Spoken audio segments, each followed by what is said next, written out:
What's going on, guys? Welcome back to the channel. For today's video, we're going to be checking out the Transformers Rise of the Beasts Smash Changers Rhinox. This is the only Maximal which we are yet to take a look at over on the channel, so quite excited to see how this guy works. But here for the box, we do get a big old package because this is the largest scale for the movie line. I think these guys are roughly what you'd expect from a leader class, but a wicked CG render there of Rhinox in the Rhino mode. I mean, the design just looks so fantastic. He is a Smash Changer, so we get an image of him in the Rhino and Robot mode, a close-up there of him charging into battle, probably on his way to take out Scourge, and for this side we get some even better shots, and despite this only having a 6-step conversion, that is a really awesome Robot and Rhino mode. So yeah, these guys look fantastic, and then here for this side we get a close-up with Transformers Rise of the Beasts at the top. So let's go, let's check out the first movieverse figure of Rhinox.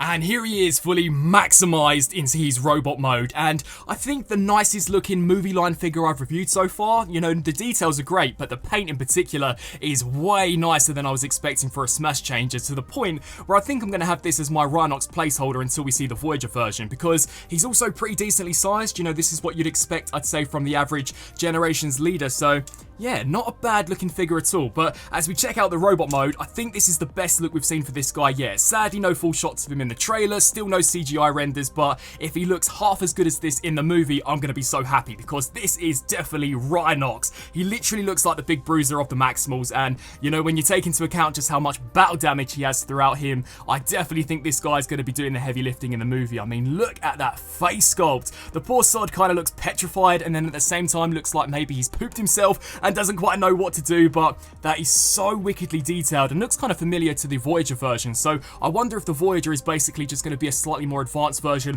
of this sculpt in terms of articulation. But amazingly painted chest. I love those battle damage cracks. You can kind of see a few pistons through that nasty dent, so yeah, that's really awesome. Massive mechanized panels for the shoulders, and we have to talk about the rust. I mean, this has got to be the nicest rust paint I've seen Hasbro ever do. It literally destroys the Dark of the Moon Megatron that we saw released from the Studio series a few years back, and you know, you can see all of these various different tubes plugging into the torso, into the hips, through the elbows and the biceps.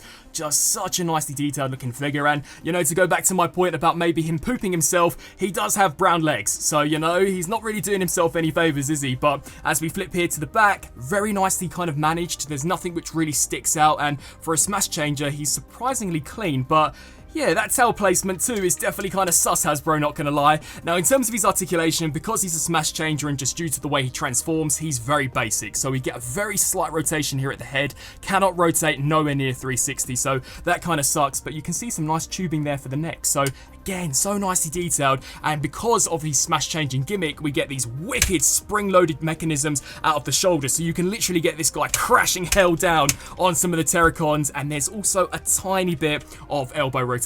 So yeah, you know what, it does the job, it looks cool, but sadly, in terms of the lower legs, he's pretty much a brick. Now, one thing I like about this guy is that you can remove the Rhino head. Whilst this is accurate to Beast Wars, I think in the movie, he's not going to have this, so it is detachable, and you can turn this into a kind of shield, which does just peg here onto the side of the arm, which again, you know what, doesn't look too bad at all. But you guys are all here for the Smash Changing transformation, so let's get into it. So to kickstart things off with, you're going to want to take this chest piece, lift it up, and it does become the lower jaw of Rhinox, which is such a great throwback to how he transformed in Beast Wars. You'll now take this back panel, slide it up, and the top of the Rhino head will clasp over the top of the jaw.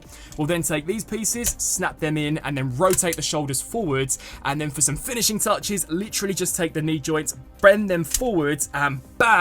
There is Rhinox maximized into his Rhino mode, and much like the robot mode, I think this guy looks pretty fantastic for a movie line Smash Changer. I mean, you know what?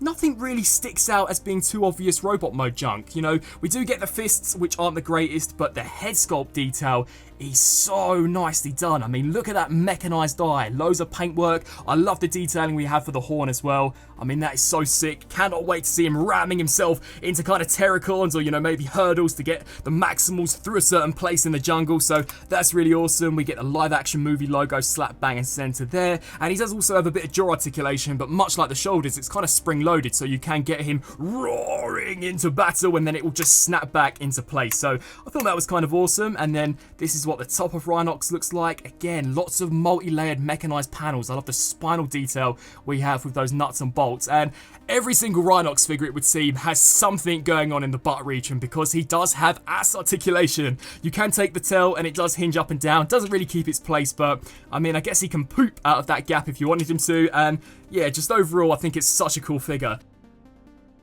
Now we're going to get stuck into transforming him back into robot mode, which is really where the smash comes into play. So what you're going to want to do is grab the legs, take the head, push it forward, and those old knee joints will slowly crank him back up. And now is where you're going to want to take the legs. To be fair, you don't really need to smash him on the ground. What you can do is just take the spikes and push down, and bang! The arms will spring into action, and then for one final step, you'll then want to bang again, and he is fully maximized into his robot mode. So a pretty awesome gimmick. I think out of all of the smash changes I've checked out so far, I still have my review for Primal yet to come, but this is definitely the best working one, because sadly the Optimus Prime I reviewed a few months back kind of began to get a little stuck as the months progressed, but this one seems to be working just fine. So let's maximize him back into Rhino mode. So very quickly we'll just transform him, and there you go, he's a Rhino. So maximize, and then boom, boom, and he is back as a robot. So yeah, pretty awesome looking figure. We're going to do it just one more time because I'm not going to lie, I'm having heaps of fun with this guy. So Rhinox, maximize.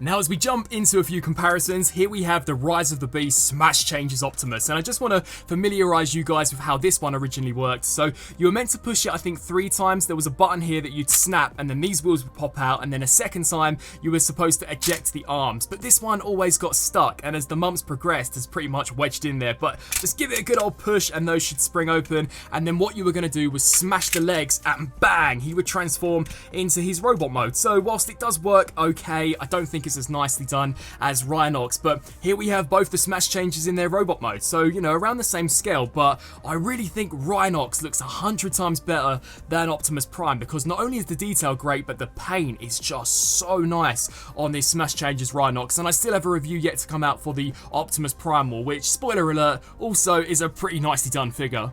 But to go back to what I said previously, here he is alongside the Rise of the Beast Studio Series Scourge. So definitely in that almost leader class scale, but he is massive in comparison. And because we have these spring-loaded shoulders, I wonder if it'd be possible to decapitate Scourge with this whole arm gimmick. So, me Rhinox hates Scourge.